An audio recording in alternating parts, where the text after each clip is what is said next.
ঠাকুর দেখতে বেরিয়ে এটা আমরা কোথায় চলে আসলাম।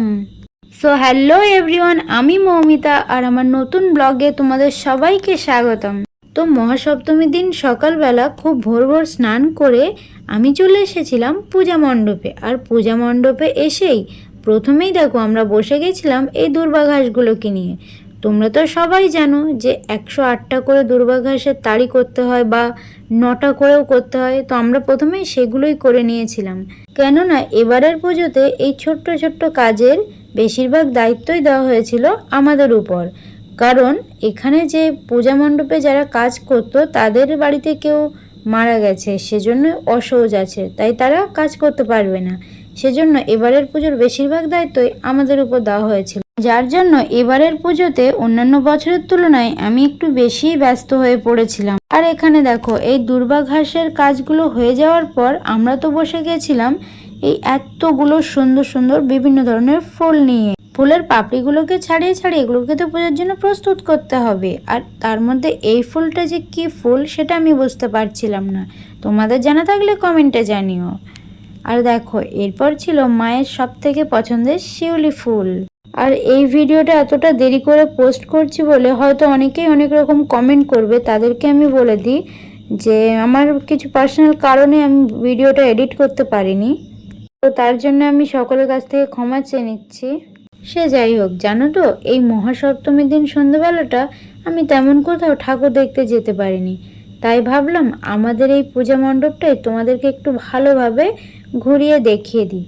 আর জানো তো আমাদের এই পূজাটা যেখানে হয় এটা ছিল 3 রাস্তার মোড়ের একটা ছোট্ট জায়গা, তবুও কিন্তু আমরা 58টা বছর পার করে এবার 59তম বৎসরে পদার্পণ করেছিলাম। আর বেশিরভাগ বৎসরেই আমাদের এখানকার পূজাটাই হিঙ্গলগঞ্জ ব্লকের মধ্যে শ্রেষ্ঠ শারদ সম্মানে সম্মানিত হয়ে থাকে।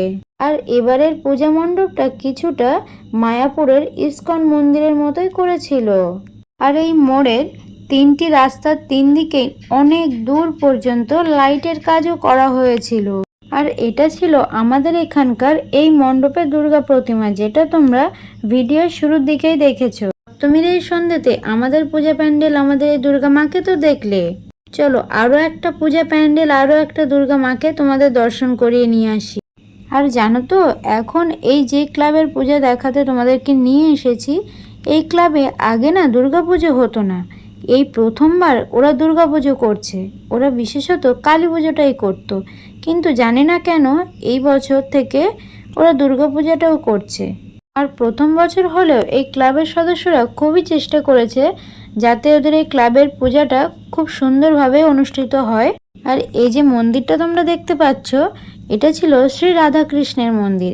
এই মাঠটাতে বিশেষভাবে হরিনাম সংকীর্তনটাই হয়ে থাকে। এটাই প্রথম বছর যে এখানে দুর্গাপূজাটাও হচ্ছে। আর এখানে দেখো আমি তোমাদের মহাসপ্তমী রাত্রিবেলা থেকে মহাষ্টমীর সন্ধ্যাবেলাতে নিয়ে চলে আসলাম, কারণ তোমরা সবাই জানো যে সপ্তমীতে আমি খুব বেশি ঘুরতে পারিনি, তাই অষ্টমীর সন্ধ্যাতেই বেরিয়ে পড়েছি। আর মহাষ্টমীর সকালটা যে আমার কাছে কতটা ব্যস্ততাময় ছিল সেটা আর কি বলবো, যার জন্য আমি মহাষ্টমীর সকালের কোনো ভিডিওই করতে পারিনি। তো ঠাকুর দেখতে বেরিয়ে আমরা সবার প্রথমে চলে এসেছিলাম লেবুখালি। লেবুখালিতে এই ঠাকুরটা নাকি খুবই সুন্দর করেছিল, সেটাই প্রথমে দেখতে চলে এসেছিলাম। ঠাকুরের সাথে প্যান্ডেলটা দেখো কতটা সুন্দর করেছে, বাইরে থেকে প্যান্ডেলটা তো দেখলেই ভেতর থেকে এরকম করেছিল। আর যখন আমরা মণ্ডপের ভেতরে যাচ্ছিলাম তখন কিন্তু এত লোক ছিল না, কিন্তু যখন আমরা বাইরে বেরিয়ে আসছি তখন দেখো লোকের ভিড়ে আমরা তো বেরোতেই পারছিলাম না।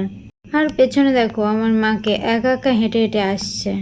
আর আমরা যেহেতু টোটো ভাড়া করে এসেছিলাম তাই রাস্তার পাশের ঠাকুরগুলো দেখার জন্য আমরা আর নামিনি, একটু টোটোটা স্লো করে আমরা ঠাকুরগুলো দেখে নিয়েছিলাম। আর এরপর আমরা চলে আসলাম দেখো স্বরূপকাঠির ঠাকুরটা দেখার জন্য। আর স্বরূপকাঠি এই ঠাকুরটা কিন্তু একদমই রাস্তার পাশে ছিল না, স্বরূপকাঠি মোড়ে নেমে 1-1.5 মিনিট হাঁটা পথে ছিল, কিন্তু টোটো তো নিয়ে আসতে দেয়নি, তার জন্য আমাদের সবাইকে হেঁটে হেঁটেই আসতে হচ্ছিল। আর এটা ছিল এই স্বরূপকাঠির দুর্গা প্যান্ডেল। আর সামনে দেখো কতটা ভিড় জমে আছে। আর দুর্গা মায়ের কাছে পৌঁছাতে গেলে আমাকে কতটা স্ট্রাগল করতে হবে সেটা তো বুঝতেই পারছো, তবুও কিছু তো করার নেই, মায়ের কাছে তো পৌঁছাতেই হবে। মাকে প্রণাম না করে আমি তো ফিরবো না। এরপর এই ভিড়টা ঠেলে অনেক কষ্টে আমরা মাকে প্রণাম করে বেরিয়ে পড়েছিলাম আমবেড়িয়া বিএড কলেজে যেই দুর্গাপূজাটা অনুষ্ঠিত হয় সেই দুর্গা প্রতিমার উদ্দেশ্যে। আরে আমরা কে কে এসেছিলাম সেটাই তো এখনো বলা হয়নি। তো আমরা এসেছিলাম আমি, আমার মা, আমার একটা বৌদি, একটা দিদি আর একটা দিদির ছেলে আর একটা ছোট্ট বোন। কিন্তু ভিডিওর বেশিরভাগ জায়গাতে তোমরা আমার মাকে দেখতে পাচ্ছ না, তার কারণ হলো এটা আমার মায়ের বাপের বাড়ির এলাকা।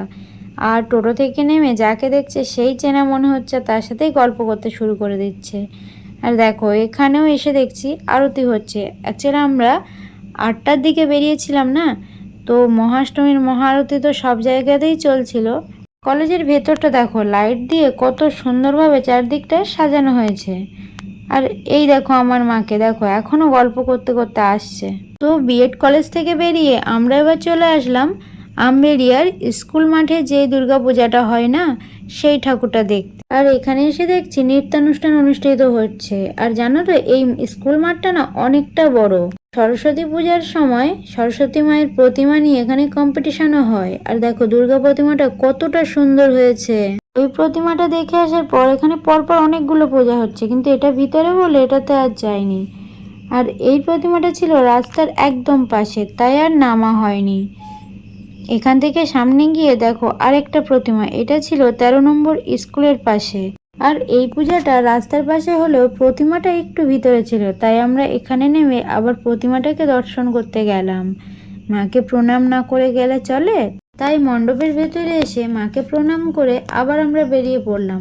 আর সামনেই দেখো আবারও একটা পূজা হচ্ছে, কিন্তু পুকুরের উপাস দিয়ে যেতে হবে বলে আর এটাতে যাওয়া হয়নি। তারপর দেখো আর একটু এগিয়ে এসে দেখলাম এখানে আরেকটা পূজা হচ্ছিল, তাই আমরা আমাদের টোটোটাকে দাঁড় করিয়ে রেখে আমরা সবাই গেছিলাম পূজা মণ্ডপের মধ্যে। পূজা মণ্ডপের মধ্যে এসে দেখি এখানেও এখনও আরও মহাআরতি চলছিল।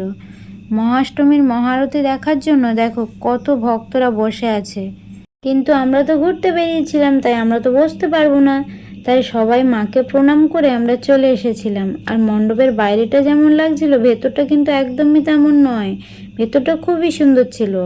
আর মণ্ডপের বাইরে দেখো এখানে মায়ের মহাপ্রসাদ দেওয়া হচ্ছিল, তো আমরাও সবাই একটু প্রসাদ খেয়ে নিলাম এখান থেকে। তারপর ওখান থেকে বেশ কিছুটা এসে আবার বাঁকড়াতে এই ঠাকুরটা দেখে আমরা মাকে প্রণাম করে আবারও চলে গেলাম বাঁকড়া কাঠপোলের দিকে। বাঁকড়া কাঠপোলে নেমে আমরা চলে গেছিলাম কাঠপোলের ভিতরের দিকটার এই প্যান্ডেলটা দেখতে।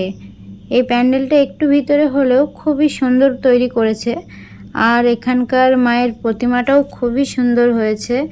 তবে কাঠপোল থেকে একটু সামনে এগোতেই দেখলাম হিঙ্গলগঞ্জ থানার সামনে যে ঠাকুরটা তৈরি করা হয় তার জন্য অনেকটা দূর থেকেই প্রচুর পরিমাণে লাইট দিয়ে রাস্তাটাকে খুবই সুন্দর করে সাজিয়ে তুলেছে। আর এই ক্লাবের এদের থিম ছিল 12 মাসের 13 পার্বণ। তবে বাঙালির এই 12 মাসের 13 পার্বণটাকে এই ক্লাব যে এত সুন্দরভাবে এদের কাজের মাধ্যম দিয়ে ফুটিয়ে তুলেছে সেটা নিজে চোখে না দেখলে তোমরা বিশ্বাসই করতে পারবে না। আর 12 মাসের 13 পার্বণ এই যে থিমটা তৈরি করেছে এর বেশিরভাগটাই ছিল লাইট আর থার্মোকলের উপর। আর চলো এবার প্যান্ডেলের ভেতরটা তোমাদের একটুখানি দেখিয়ে দিই। তবে এই কাজগুলো প্যান্ডেলের শুধু বাইরেটাই হয়েছে, প্যান্ডেলের ভেতরটা এরা একদমই সিম্পল রেখেছিল। আর দেখো ভেতরে এত মানুষের ভিড় ছিল যে আমি পড়তে পড়তে বেঁচে গেছি। তবে মায়ের প্রতিমাটা দেখো কতটা সুন্দর হয়েছে। মাকে প্রণাম করে আমরা আবার চলে আসলাম আরেকটা প্যান্ডেল দেখার উদ্দেশ্যে। আর এটা ছিল হিঙ্গলগঞ্জ দোল মন্দিরের সামনে যে দুর্গাপূজাটা হয় সেখানকার প্যান্ডেল। আর দেখো প্যান্ডেলের ভেতরটা কতটা সুন্দর করেছে। তবে মাকে প্রণাম করে আমরা চলে গেলাম হিঙ্গলগঞ্জ বিডিও অফিসের সামনে। আর এতক্ষণ যতগুলো প্যান্ডেল দেখলাম সবই খুবই সুন্দর ছিল, কিন্তু এটা দেখার পর মনে হচ্ছে এটা একটা আলাদা লেভেলেরই হয়েছে এই প্যান্ডেলটা। দেখা যাক ভেতরে মায়ের প্রতিমাটা কেমন করেছে। আর জানো তো গ্রামের দিকে কিন্তু অতটা লাইন দিয়ে ঠাকুর দেখতে হয় না, তবে এই প্যান্ডেলটা মেনলি লাইন দিয়ে কিন্তু ঠাকুর দেখতে হয়। দেখো আমরা সবাই লাইনে দাঁড়িয়ে আছি, তবে এমনটা কিন্তু নয় যে লাইন দিয়ে সবাই একসাথে চলে যেতে পারবে। আর এখানে দেখো একটা ছোট্ট ফোয়ারা তৈরি করা হয়েছে প্যান্ডেলের সামনে, আর এই ফোয়ারাটা কিন্তু খুবই সুন্দর হয়েছিল। আর অষ্টমীর দিন এত প্রচণ্ড গরম পড়েছিল, তার মধ্যে সন্ধ্যে থেকে ঘুরে ঘুরে ঠাকুর দেখতে দেখতে আমাদের তো হাল খুব খারাপ হয়ে গেছিল। আর জানি ভিডিওটা অনেকটাই লম্বা হয়ে যাচ্ছে, তবুও তোমাদের কাছে রিকোয়েস্ট করব ভিডিওটা পুরোটা দেখার জন্য। এখানে দেখো লাইনে দাঁড়িয়ে বহু অপেক্ষা করার পর মা ফাইনালি আমাদেরকে দর্শন দিয়েই দিল। আর দেখো এই দুর্গা প্রতিমাকে কতটা সুন্দর হয়েছিল, আর তার সাথে প্যান্ডেলের যে কাজটা করেছিল খুবই সুন্দর করেছিল। চারদিকটা এতটা সুন্দর ছিল যে কি বলবো তোমাদের। এখান থেকে তো আসতেই মন চাইছিল না, কিন্তু কিছু করার নেই, আমাদের অন্যান্য জায়গায় তো ঘুরতে হবে, তাই চলে আসলাম আবারও একটা দুর্গা প্রতিমাকে দেখার উদ্দেশ্যে। তবে এখানেও কিন্তু আমরা নামিনি, এখানেও আমরা টোটোটাকে স্লো করে একটু দেখে নিয়েছিলাম দুর্গা মাকে, এখান থেকে প্রণাম করে নিয়েছিলাম। আর এই ক্লাবের দুর্গাপূজাটা অনেকটা ছোট জায়গার মধ্যে হয়, প্যান্ডেলটাকে ওরা খুব একটা বড় করতে পারেনি, কিন্তু লেকের পাড়টাকে কত সুন্দরভাবে লাইট দিয়ে সাজানো হয়েছিল দেখো। আর তারপর আমরা বেরিয়ে পড়েছিলাম অন্য আরেকটা ঠাকুর দেখার উদ্দেশ্যে। আমরা কালীবাড়ির মুখে এখানে ইউকো ব্যাংকের সামনে যেই ঠাকুরটা হয়েছিল দেখো কতটা দূর থেকে লাইটের কাজগুলো করা হয়েছে। আর আলো ঝলমলে এই রাস্তার চারদিকটা দেখতে দেখতে আমরা তো কথা বলতে বলতে দেখো পৌঁছে গেলাম কালীবাড়ির মোড়টাতে। আর যেহেতু পূজার সময় তাই দেখো রাস্তার পাশ দিয়ে কতগুলো ফাস্টফুডের দোকান বসেছিল। আর বাঙালির দুর্গাপুজো মানেই তো জানো যে খাওয়া দাওয়া ঘোরা আরও কত কি। তো কথা বলতে বলতে আমরা আর একটু সামনের দিকটায় এসে টোটোটাকে এখানে রেখে আমরা তো চলে গেছিলাম ঠাকুর দেখতে। আচ্ছা তোমরা কি কেউ আমাদের এখানে ঠাকুর দেখতে এসেছিলে? এই যতগুলো প্যান্ডেল আমি তোমাদের ঘুরিয়ে ঘুরিয়ে দেখালাম, এর মধ্যে কোনোটা কি তোমরা দেখেছো? যদি দেখে থাকো আমাকে কিন্তু অবশ্যই কমেন্টে জানাবে যে কারা কারা এদিকে ঠাকুর দেখতে এসেছিল। আর কথা বলতে বলতে আমি তো টাইগার্স ক্লাবের মায়ের প্রতিমাটা তোমাদের দেখিয়ে দিলাম। আর দেখো প্যান্ডেলটা কেমন করেছে, বাইরে থেকে তো দেখলে ভেতরটা এরকমই করেছিল। তোমরা কি আরেকটা মজার বিষয় জানো, যখন আমরা প্যান্ডেলের ভেতরে প্রবেশ করছি খুব একটা ভিড় থাকছে না, কিন্তু যখন আমরা বাইরে বেরোচ্ছি তখন দেখো ভিড়ের চোটে আমরা বেরোতেই পারছি না। আর এত ভিড় ঠেলে ঠাকুর দেখতে দেখতে আমরা তো খুবই ক্লান্ত হয়ে গেছিলাম। আর দেখো সামনেই দেখি আবার প্রসাদ দিচ্ছে, ওটা খেতে খেতে আবার আরেকটা প্যান্ডেলে আমরা চলে আসলাম। দেখো এখানকার প্যান্ডেলটাও কতটা সুন্দর করেছিল, আমার তো খুবই ভালো লেগেছিল এই প্যান্ডেলটা। আর এই প্যান্ডেলের বাইরেটা যতটা সুন্দর ছিল ভেতরটা কিন্তু ততটাই সুন্দর ছিল।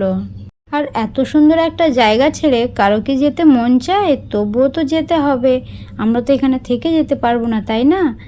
আর প্যান্ডেলের ভেতরটা আমরা অনেকক্ষণ দেখতে দেখতে মায়ের প্রতিমাটা দেখে মাকে প্রণাম করে কিছুক্ষণ আরতিও দেখে নিয়েছিলাম। তারপরে আমরা আবার বেরিয়ে পড়েছিলাম অন্য একটা প্যান্ডেল দেখার উদ্দেশ্যে, অন্য একটা মায়ের প্রতিমা দেখার উদ্দেশ্যে।